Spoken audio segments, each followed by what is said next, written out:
para hablar de este tema. Saludo a la admirada Nancy Flores. Te mando un abrazo, Nancy. ¿Cómo estás? Muy bien, Vicente. Muchas gracias por la invitación. Un abrazo también a ti, a tu audiencia. Pues que creo que estamos ante esas oportunidades históricas de definir quién está y de qué lado con esta supuesta defensa al INE y por el otro lado el apoyo a la reforma electoral del gobierno del presidente Andrés Manuel López Obrador, Nancy. Así es, Vicente, y sobre todo pues decir que este modelo electoral pues nunca realmente ha garantizado, primero, ser realmente ciudadano y segundo, que no se cometan fraudes electorales. Si tú ves la historia, pues se suponía que el IFE estaba ciudadanizado a partir de pues esta transición que ocurrió en 2000 con la llegada de Vicente Fox al poder y pues se decía que en aquella ocasión todavía ha estado garantizado. La verdad es que no, estos dos fraudes electorales, porque esos son cuando se emplean recursos ilegales, no puede considerarse una elección limpia y también una elección libre. Y en el caso de esta elección de 2000, pues están dos ejemplos. Amigos de Fox, que quedó totalmente impune en el sentido de que solamente se aplicó una multa irrisoria, y lo mismo en el caso del Pemex Gate, el primero, amigos de Fox, pues beneficiando a quien llegó a la presidencia de la República con una cantidad multimillonaria de recursos ilegales obtenidos del sector privado, digamos, de este poder fáctico, que es el poder económico que encumbró a este presidente salido, no hay que olvidarlo, de la transnacional Coca-Cola, y que lo único que hizo fue convertirse en un gerente de nuestro país, como si nuestro país fuera una empresa en vez de, digamos, de conducir a un Estado-nación. Y en el caso del Pemex Gate, pues no hay que olvidar que el Partido Revolucionario Institucional destinó más de 1,500 millones de pesos a la campaña de Francisco Labastida, quien pues era el candidato presidencial de aquel momento, y también se multó a el PRI, pero esto no significa que se haya roto la impunidad. No vimos nunca a los actores más importantes, como fue en su momento el propio Vicente Fox o incluso Marta Sagún, en la cárcel por este fraude electoral, ni tampoco vimos del lado del PRI a quienes dirigían a ese partido, ni al propio Francisco Labastida, ni siquiera a Carlos Romero de Champs o a sus acompañantes en la cárcel. Pues eso no puede considerarse como que no haya impunidad porque se aplicaron multas irrisorias, no, por supuesto que no, eso no es justicia, y menos para un país que padeció los 12 años de panismo. Después vemos el caso de las elecciones de 2006, pues abiertamente los dados cargados, el propio Vicente Fox diciendo pues que él había cargado los dados a favor de Felipe Calderón Hinojosa para que no llegara el ahora presidente de la República, Andrés Manuel López Obrador. No hay que olvidar que en aquella elección de 2006, a pesar del conflicto de interés, el IFE ciudadano, ese IFE que nos tratan de vender como si hubiera sido la panacea desde aquellos años, pues permitió que la empresa del cuñado del que fue presidente de la República, Felipe Calderón Hinojosa, Hildebrando Zavala, pues fuera la que contaba electrónicamente los votos, o sea, ni más ni menos. ¿Desde dónde se cometió este fraude? Pues desde esta operación, una operación que involucró a la familia de Felipe Calderón directamente con las manos metidas en este IFE ciudadano. Después, en 2012, pues no se diga el tema del financiamiento a la campaña, en específico de Enrique Peña Nieto, con toda esta corrupción. No hay que olvidar el caso de Odebrecht, de las propias tarjetas Monex, todo lo que se supo en total impunidad, y esto pues también permitió o potenció el fraude electoral, que además utilizó otros mecanismos que ya deberían de estar erradicados de nuestro país, como por ejemplo ejemplo, el embarazo de urnas, el carrusel, todo lo que ya se conoce, el propio acarreo de personas para que votaran a favor del PRI, etcétera, etcétera. Y pues en 2018, ahora resulta que el INE hizo su parte. Pues no, no hay que olvidar, Vicente, también que en 2018 nosotros en Contralínea documentamos cómo incluso este instituto utilizó una dirección fantasma para supuestamente recolectar el voto extranjero.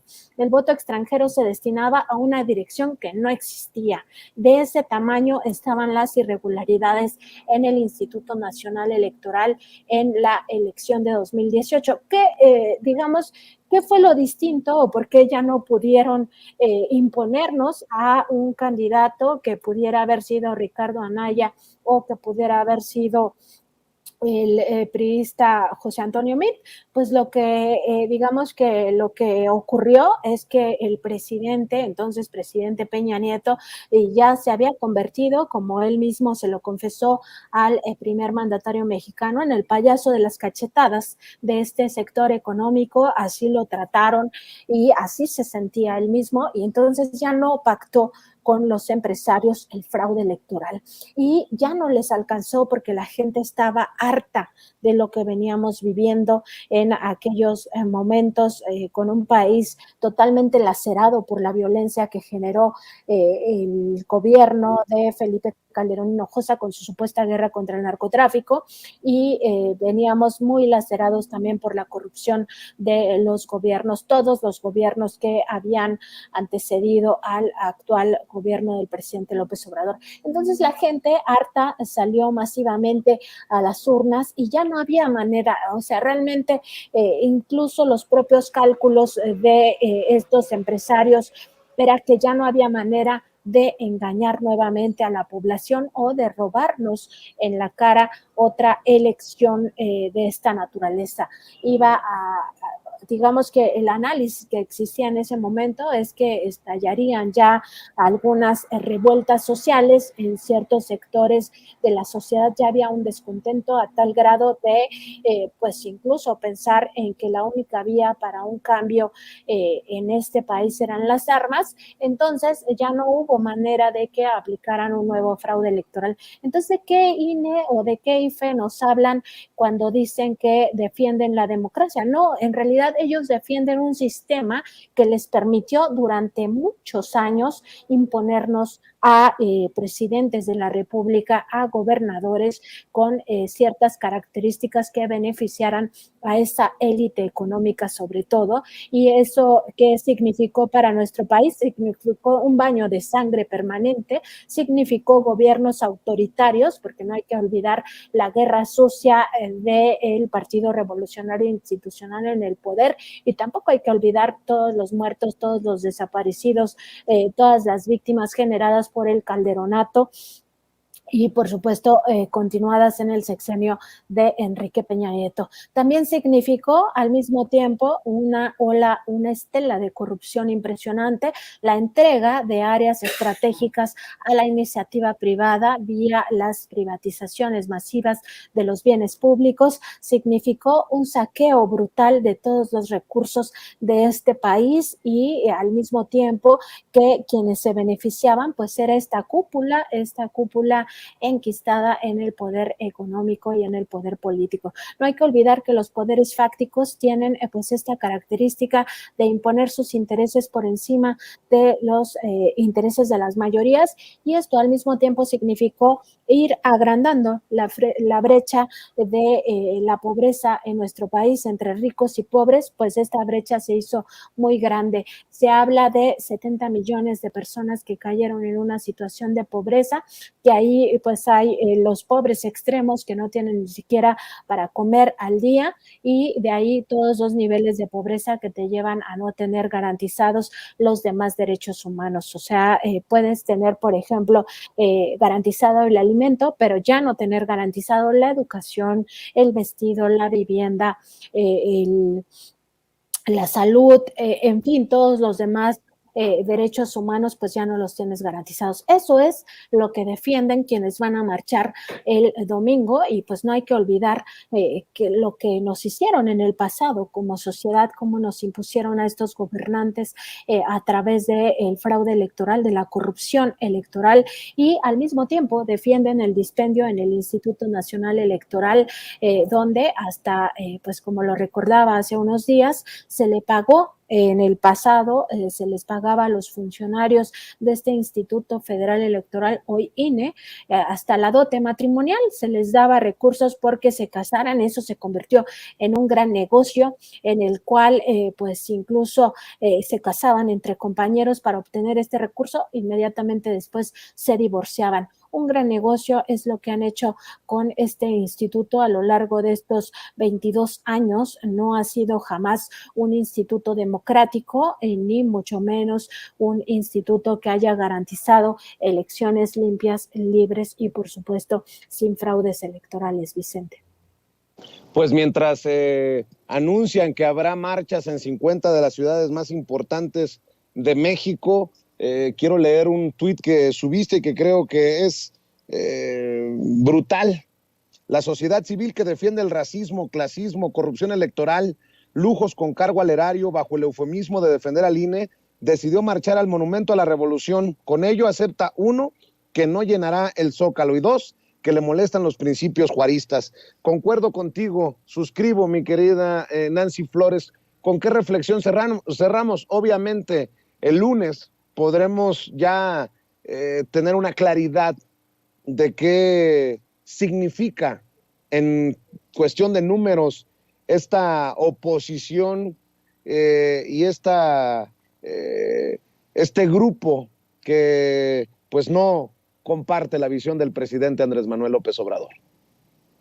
Pues precisamente con eso, o sea, no están defendiendo la democracia, sino que en realidad defienden su propio patrimonio, defienden sus propios intereses. Por eso quien convoca, pues no es un demócrata, es un empresario que ha visto mermados sus privilegios, que ya no tiene pues aquellas devoluciones multimillonarias de impuestos que no le perdonan este pago de la carga impositiva para que el desarrollo y sobre todo la entrega de recursos sea para los más pobres. Un empresario que al mismo tiempo ha visto mermados sus negocios con el gobierno y pues que no, en realidad no quieren un Estado debilitado como para que ellos vivan a su aire, ¿no? O sea, lo que quieren, lo que necesitan es un Estado del cual seguir chupando los beneficios. Ese empresario pues es Claudio X González Guajardo, detrás de él están otros empresarios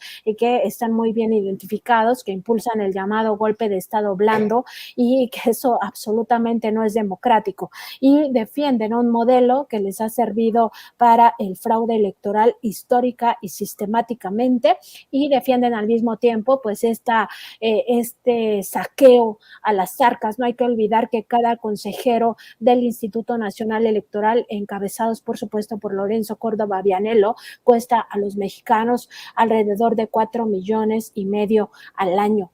Sus privilegios van desde su sueldo, la compensación por su trabajo, porque supuestamente trabajan mucho, el aguinaldo, hasta las comidas. Diariamente les pagamos alrededor de 500 pesos por sus comidas. Eso es dinero del pueblo que hincha los bolsillos de estos personajes, de estos servidores públicos que lejos están de servir al pueblo, Vicente, y yo creo que pues hay que tener ya claridad de quiénes son esos enemigos de las mayorías empobrecidas, quienes siempre aplaudieron las políticas económicas neoliberales, entre ellas el rescate de los de arriba a costa de los de abajo, como lo fue en su momento el FOBAPROA y como lo han sido otros momentos de crisis económica en este país.